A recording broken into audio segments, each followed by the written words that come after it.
suis Sébastien Briffaut, le responsable sécurité du système d'information dans la société Adis, société de courtage en assurance. On est à peu près 650 collaborateurs au sein de la société. Alors à l'origine du projet d'IAM, on a des besoins propres au milieu assurantiel. On a un besoin de traiter les données à caractère personnel et médical de nos adhérents et donc de tracer qui accède à ces informations. On a un cadre groupe AXA et on en sort un certain nombre d'obligations qui a de forts besoins de ségrégation de la partie développement avec la partie production. On a eu un audit qui a posé un constat assez tranchant. On avait un peu d'accès uniformisé, certaines difficultés à réconcilier les comptes. Les revues d'accès n'étaient pas assez formalisées. Donc c'est pourquoi on a initié un projet de mise en place d'IAM.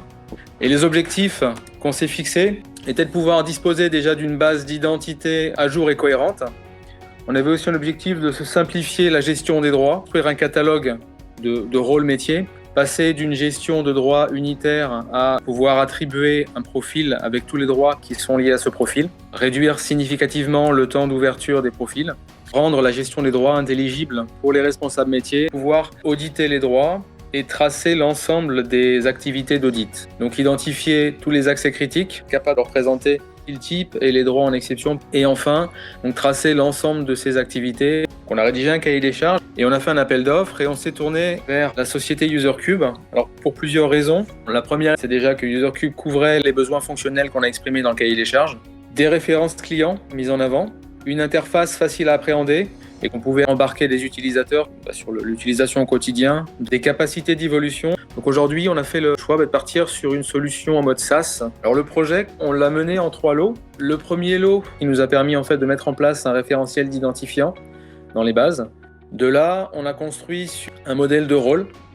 On a implémenté ce modèle de rôle et on a implémenté donc les profils d'accès dans la solution et qui nous permet donc de collecter un certain nombre d'informations de droits des différents systèmes, nos ERP, notre AD, les applicatifs métiers, de les lier avec les identités et de pouvoir réaliser nos campagnes de recertification. On a un certain nombre de projets, on va dire, d'évolution de la solution. Dans UserCube, on peut à la fois partir de connecteurs standards, tel qu'on peut le voir sur l'AD, on a un connecteur standard qui nécessite très peu de customisation.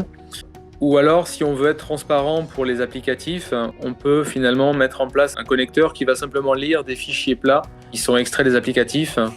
Donc c'est une solution souple à mettre en place. On alimente UserCube d'un autre côté par les profils ou par le modèle de droit entreprise et on en sort régulièrement du coup des rapports de revue suite aux campagnes de recertification. Donc aujourd'hui, UserCube est une solution qui répond tout à fait à nos besoins. On a annuellement l'obligation de réaliser une revue de l'ensemble des comptes et des accès critiques avec l'ensemble des responsables de service. Donc on a réalisé cette première revue en contexte de télétravail. On avait à peu près 24 services à couvrir. Chacun des services contient entre 15 et 120 collaborateurs qui a mené l'ensemble de ces campagnes de recertification par petit atelier d'1 heure. Et on a eu de très bons retours sur l'utilisation de l'outil. Ça nous a permis d'élaborer un certain nombre de KPI. Alors quelques points d'attention. La qualité des données, c'est un point très important puisque finalement UserCube lit les données des différentes bases et au mieux les bases sont cohérentes et à jour et au plus juste seront les données remontées dans UserCube.